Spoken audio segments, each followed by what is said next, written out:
नमस्कार दोस्तों। दोस्तों आज बात करेंगे जी5 पर आई नई सीरीज के बारे में जिसका नाम है खोज। हालांकि इसका नाम थोड़ा बड़ा है। नाम है खोज परछाइयों के उस पार और इसके डायरेक्टर हैं प्रबल बरुआ। और दोस्तों रिव्यू की शुरुआत करने से पहले एक रिक्वेस्ट आपसे कि यदि आपने अब तक मेरे चैनल को सब्सक्राइब नहीं किया है तो ज़रूर ही कर लीजिएगा, क्योंकि वेब सीरीज़ और मूवीज़ के रिव्यू के साथ साथ आपको यहाँ मिलती है ओटीटी की दुनिया की हर जानकारी। और शुरुआत स्टोरी लाइन से करेंगे तो यहाँ जो कहानी है वो है पंचगनी की, और हम देखते हैं वेद को जो कि एक वकील है।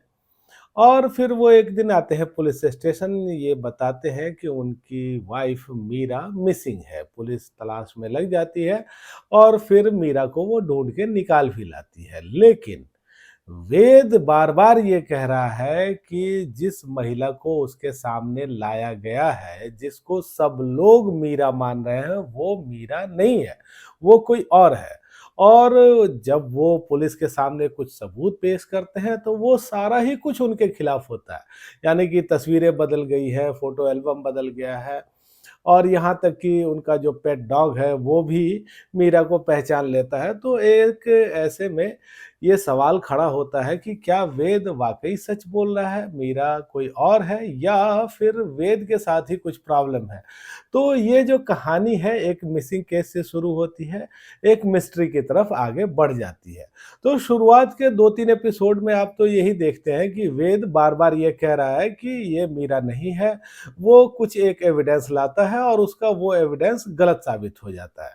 इसके बाद फिर कुछ और चीज़ें इसमें ऐड ऑन होती है, एक पेन ड्राइव की कहानी आ जाती है, एक प्राइवेट डिटेक्टिव आ जाता है, और कुल मिलाकर के मतलब 6 एपिसोड तक कहानी यही चलती रहती है कि वेद कह रहा है ये मीरा नहीं है और सब लोग कह रहे हैं कि ये मीरा है, और इसके लिए फिर खोजबीन चलती रहती है। 7वें एपिसोड में अब होना ये था कि कहानी का जो सस्पेंस है वो हमारे सामने आना चाहिए था। एक खुलासा होना चाहिए था। लेकिन जिस तरह से यहाँ एक एटमॉस्फेयर बनाया गया, खुलासा उतना तगड़ा नहीं था। देखिए शुरुआत के एपिसोड में एटमॉस्फेयर ठीक बनाया गया है, जो कहानी को घुमाया गया वो भी ठीक है। एक व्यूअर के तौर पे आपको भी ये लगता है कि आखिर कौन सही है या कौन गलत है? क्या वेद गलत है? क्या मीरा गलत है? सही कौन है? लेकिन जब इस कहानी का अंत आता है तो एक बहुत ऐसी चीज़ होनी चाहिए जो अनएक्सपेक्टेड हो, बहुत कुछ एक सनसनीखेज चीज़ होनी चाहिए थी, थ्रिलिंग होनी चाहिए थी, लेकिन ऐसा है नहीं। ये जो खुलासा है, ये एक ऐसा खुलासा है जिसका अंदाज़ा थोड़ा बहुत आप 7वें एपिसोड में ही लगा ही लेते हैं, और जिस तरह के डायलॉग्स लिखे गए हैं, वो तो एकदम पुराने ज़माने के डायलॉग्स लगते हैं।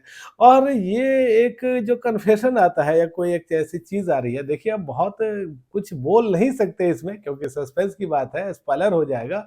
लेकिन आपको ऐसा लगता है कि जैसे आप सीआईडी देखते रहे हो। तो कुल मिलाकर के दोस्तों जो एक कहिए कि शुरुआत से एक उम्मीद थी, या शुरुआत से जिस तरह से ये कहानी हमको अपने साथ लेके चलती है, लास्ट में उतना मज़ा नहीं आता है। और देखिए कि यहाँ आपको स्क्रीन प्ले में कई चीज़ें ऐसी दिख जाएँगी, कमियाँ दिख जाएँगी। यहाँ जो सबूत वगैरह पेश किए जा रहे हैं, उसमें कई सवाल ऐसे हैं जो छूटे रह गए हैं। और फिर डायरेक्शन में भी कुछ चीज़ें आपको थोड़ी कम ज़रूर ही दिखती हैं।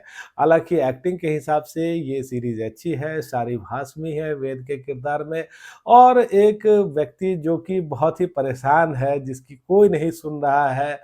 तो इस तरह का रोल इन्होंने बहुत अच्छे ढंग से निभाया है। अनुप्रिया गोयनका है, दूसरे भी कलाकार हैं, तो ठीक है। तकनीकी तौर पे भी ये सीरीज़ आप ठीक ही कह सकते हैं। 7 एपिसोड है, आधे घंटे के आसपास के, और एकदम साफ-सुथरी ये सीरीज़ है, आप चाहें तो फैमिली के साथ देख सकते हैं। और जिस तरह से यहाँ कहानी का प्लॉट रखा गया है, जिस तरह से कहानी को थोड़ा घुमाया गया है, जिस तरह से एक सस्पेंस क्रिएट किया गया है, तो इसको देखते हुए मुझे लगता है कि एक बार ये सीरीज़ तो आप ज़रूर ही देख सकते हैं। और जो मेरी रेटिंग है वो है 5 में से 3 की। तो दोस्तों आज बस इतनी ही बात। आपको ये रिव्यू कैसा लगा मुझे कमेंट करके बताइएगा, और आपने अगर ये सीरीज़ देखी है तो भी मुझे बताइएगा आपको कैसी लगी। धन्यवाद।